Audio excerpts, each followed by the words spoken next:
All right, what's up, guys? So I wanted to go over Tesla real quick, and can kind of give you guys a quick insight on what I'm watching for as far as the stock itself. I know that obviously over the last few weeks we've been seeing some crazy, not few weeks, I guess you could say the last few days we've been seeing some pretty crazy news. Obviously, just yesterday they announced more tariffs, right, to other countries, so it's definitely putting more pressure on the market.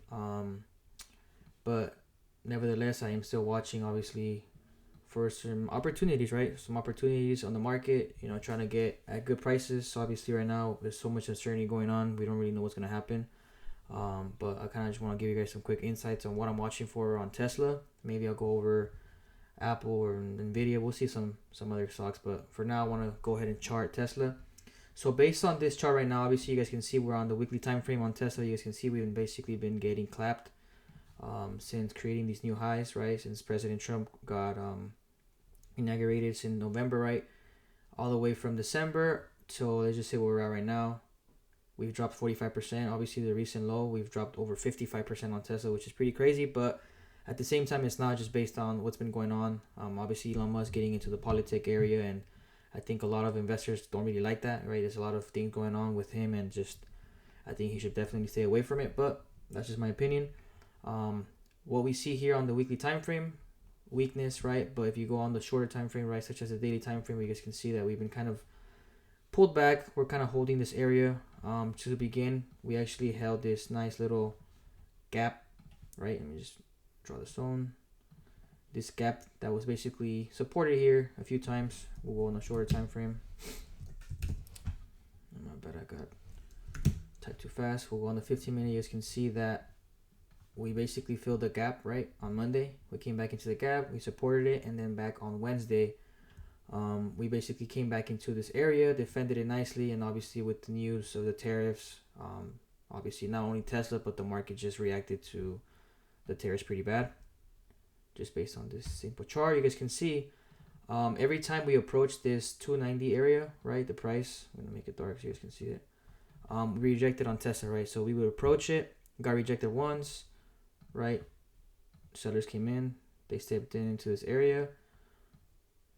And then same thing here, right? You guys can see that we approached it yesterday, obviously with the whole tariff news, and we rejected once again, right? So for me, moving forward, what I'm watching for on Tesla is the 291, right? As far as we go up above it, and if we can break and hold above this 291 price range, I think that we can definitely move higher.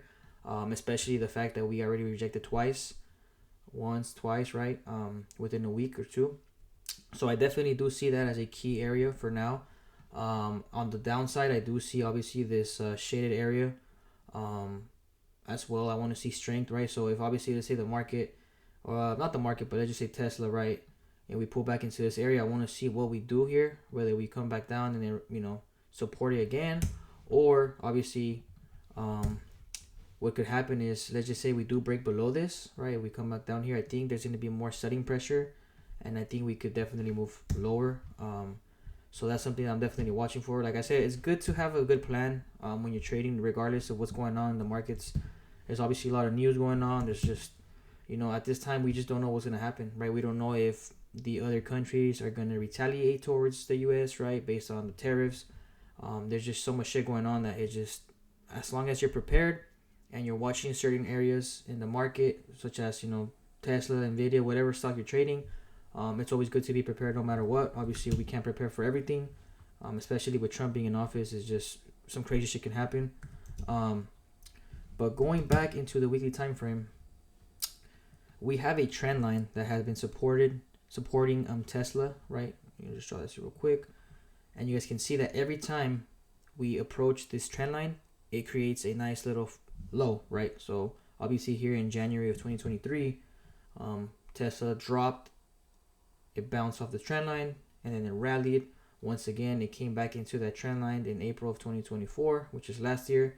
And then from there, we obviously created a nice little rally, pushing us to all-time highs, and obviously making us a 250% return. Obviously, I was not in that trade. I'm just, saying, giving you guys examples. So obviously, over the long term, I don't know if this is going to happen. Just like I said, depending on the news, depending on what happens throughout the year. But there's a chance, right? I'm not saying it can happen. There's a chance that we can possibly come back into this area, right? This trend line that's obviously been holding this. So that's something that I'm watching long term, right? And I think that no matter what, if you're investing, you're putting some money to the side. Let's just say you have $10,000, right? You can obviously invest right now. You might say, "Fuck, it's risky," but no matter what, you're never gonna really, know what's gonna happen. You're never gonna buy the bottom, right? And I think the best thing you can do is to average in, right? So if you have $1,000, I mean $10,000 or whatever the amount is, it's always good to break it into small increments, right? So let's just say you have $1,000, right, and you obviously want to invest in Tesla. You can buy possibly just say one share here, one share at the lows, right? And it's just always good to average in, right? Don't go all in with all your money. Just start off small, one or two shares, just depending on your size. And I think that's just the best thing you can do.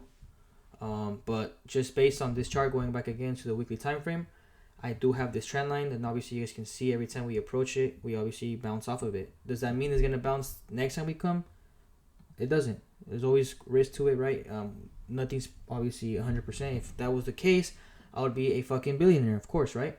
So at this time, we don't know what's gonna happen in the markets. We don't know if it's gonna be crazy tariffs going on against us. We just don't know. But it's always good to be prepared. So that's what I'm watching on Tesla as of now. Like I said, on the short term, I'm looking at this gray shaded area. It's basically a gap that was created, and based on just technical analysis, the gaps always fill. Meaning, if let's say there's like a little gap here that you guys can see, the market pulled back into this area. It basically filled the gap, and then it bounced again. Once again, it created another gap, and what happened here is that we actually filled this gap, right? And it got supported in this area. So on the short term on Tesla, I'm watching the 256 through the 250s, right, to hold. Depending on what happens there, I either add more shares or I just wait and see if we come test a lower area. As of now, I'm in actually at 228 on Tesla, right? So I bought down here, and I'm only in with 30 shares, which is, like I said, it's just a small fraction of my account size. The same reason why I don't want to invest so much into Tesla or any other stock at the moment is because there's just so much uncertainty. We just don't know what's going to happen. So I'd rather just stay on cash for the most part and just kind of give it time, I have some money put in, right? I have some money invested, but not a big amount. Realistically speaking, I only have maybe less than 5% of my account size. So no matter what happens, if this shit tanks, I'm not going to be as scared because, like I said, I have my money invested, just a small amount, right? So that's what I'm watching on Tesla on the short term, right? I'm just watching these two areas. If we break above 291s with strength, I think that this can help the market, right? Have some type of relief bounce. And I'll be watching this kind of area right here. I guess you can put this zone right here too as well. But let's just say Tesla's does break the 291 area, 290 level, right? This area right here. I think that if we can break, we can possibly move into this area, which happened to be a low, plus a lot of the selling pressure, right? That begin this lower move. So that's just kind of an area that I'm watching for on Tesla. Now on Apple, I'm gonna go ahead and delete everything. On Apple, the only thing that I am watching, and this really took a big hit, obviously they took a lot of hits based on the tariffs, right? You guys can see here, Apple faces challenges from new tariffs up to 79% on Chinese products, potentially costing the company over $33 billion annually, right? So it just took a pretty bad loss, right? It's just crazy what's going on right now. But like I said, we don't know what's gonna happen in the next few weeks.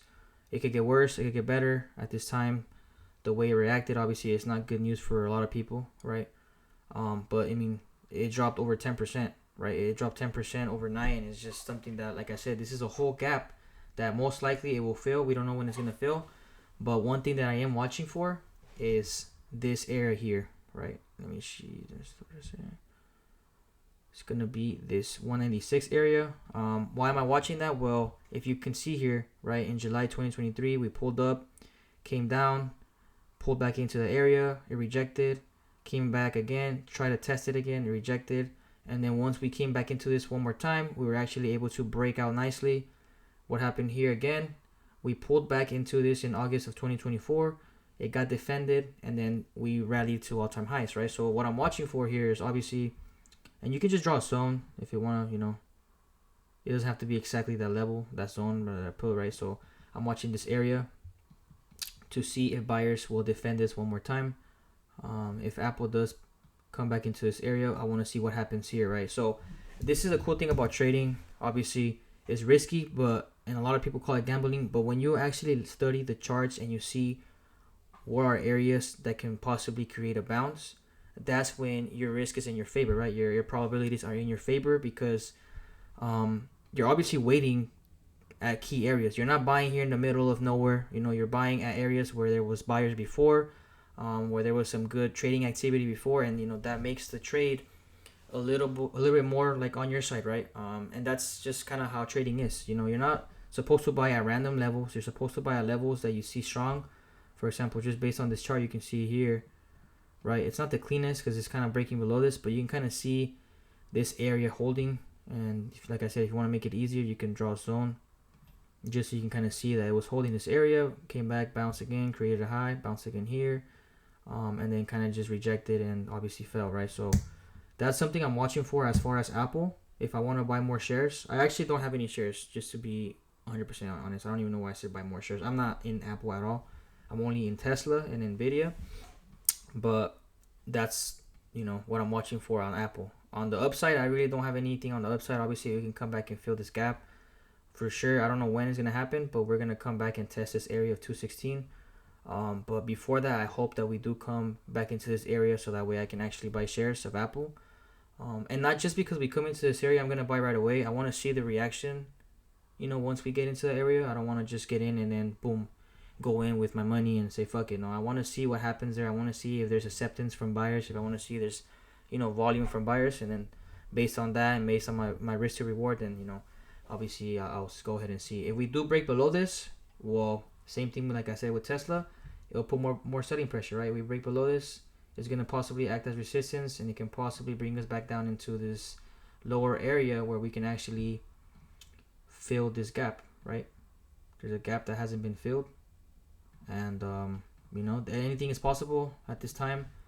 You just have to be prepared, have levels of interest, and just be ready, right? Be ready for the opportunities that will come, and that's the only thing we can do.